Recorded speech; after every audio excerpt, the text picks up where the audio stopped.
What if the real signs of wealth are invisible? No luxury cars, no expensive watches, no flashy lifestyle. What if true wealth is what you don't see? Hello, and welcome to Smart Wealth. Today, we're breaking down one of the most powerful chapters of the psychology of money. Wealth is what you don't see. In this lesson, you'll discover why real wealth is quiet, hidden behind savings, investments, and self-control. Let's dive in. Wealth is what you don't see. Spending money to show people how much money you have is the fastest way to have less money. Money has many ironies. Here's an important one. Wealth is what you don't see. My time as a valet was in the mid-2000s in Los Angeles, when material appearance took precedence over everything but oxygen. If you see a Ferrari driving around, you might intuitively assume the owner of the car is rich, even if you're not paying much attention to them. But as I got to know some of these people, I realized that wasn't always the case. Many were mediocre successes who spent a huge percentage of their paycheck on a car. I remember a fellow we'll call Roger. He was about my age. I had no idea what Roger did, but he drove a Porsche, which was enough for people to draw assumptions. Then one day, Roger arrived in an old Honda. Same the next week, and the next. "What happened to your Porsche?" I asked. "It was repossessed after defaulting on his car loan," he said. There was not a morsel of shame. He responded like he was telling the next play in the game. Every assumption you might have had about him was wrong. Los Angeles is full of Rogers. Someone driving a $100,000 car might be wealthy, but the only data point you have about their wealth is that they have $100,000 less than they did before they bought it, or $100,000 more in debt. That's all you know about them. We tend to judge wealth by what we see, because that's the information we have in front of us. We can't see people's bank accounts or brokerage statements, so we rely on outward appearances to gauge financial success: cars, homes, Instagram photos. Modern capitalism makes helping people fake it until they make it a cherished industry. But the truth is that wealth is what you don't see. Wealth is the nice cars not purchased, the diamonds not bought, the watches not worn, the clothes foregone, and the first-class upgrade declined. Wealth is financial assets that haven't yet been converted into the stuff you see. That's not how we think about wealth, because you can't contextualize what you can't see. Singer Rihanna nearly went bankrupt after overspending and sued her financial advisor. The advisor responded, "Was it really necessary to tell her that if you spend money on things, you will end up with the things and not the money?" You can laugh, and please do, but the answer is yes, people do need to be told that. When most people say they want to be a millionaire, what they might actually mean is, "I'd like to spend $1 million," and that is literally the opposite of being a millionaire. Investor Bill Mann once wrote, "There is no faster way to feel rich than to spend lots of money on really nice things.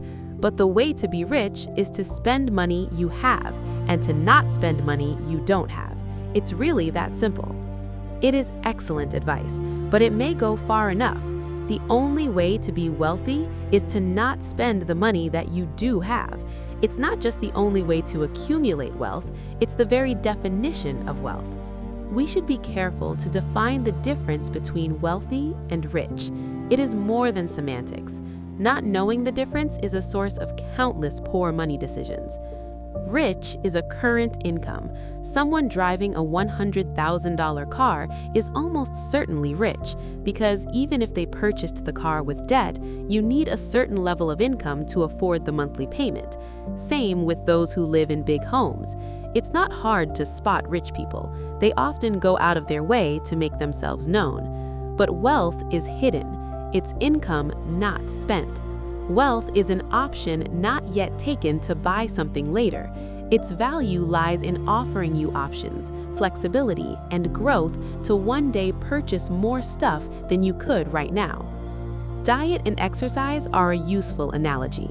Losing weight is notoriously hard, even among those putting in the work of vigorous exercise. In his book, The Body, Bill Bryson explains why. One study in America found that people overestimate the number of calories they burned in a workout by a factor of 4.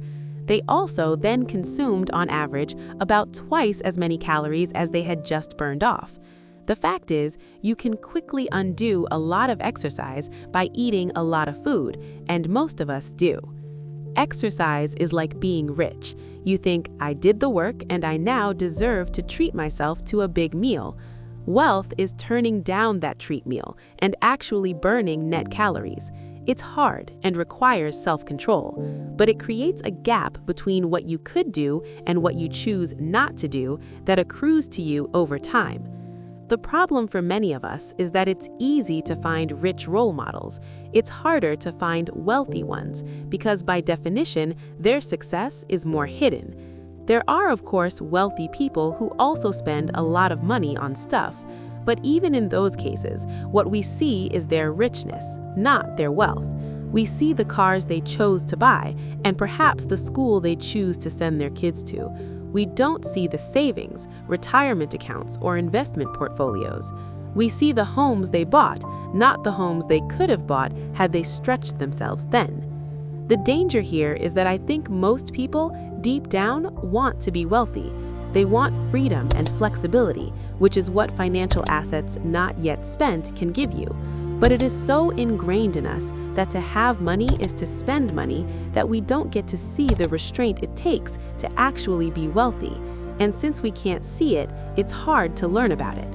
People are good at learning by imitation, but the hidden nature of wealth makes it hard to imitate others and learn from their ways. After he died, Ronald Read became many people's financial role model. He was lionized in the media and cherished on social media, but he was nobody's financial role model while he was living because every penny of his wealth was hidden to even those who knew him. Imagine how hard it would be to learn how to write if you couldn't read the works of great authors. Who would be your inspiration? Who would you admire? Whose nuanced tips and tricks would you follow? It would make something that is already hard even harder. It's difficult to learn from what you can't see, which helps explain why it's so hard for many to build wealth. The world is filled with people who look modest but are actually wealthy, and people who look rich who live at the razor's edge of insolvency. Keep this in mind when quickly judging others' success and setting your own goals. The core message of Save Money is clear. Wealth is built by what you don't spend. Saving is not just about income, it's about behavior. You don't need a high salary to build wealth. You need discipline, margin, and patience. Savings is more about mindset than math. Financial success depends more on behavior than on intelligence. High income does not guarantee wealth. Without saving, even a big salary disappears. Margin creates safety. Having room between what you earn and what you spend gives you control and peace of mind. Savings buy options. Money set aside gives you the power to say no, to wait, and to choose wisely. Small savings grow with time. Consistency and compounding turn discipline into wealth. Remember, it's not what you earn that makes you wealthy, it's what you keep. Saving today creates freedom tomorrow.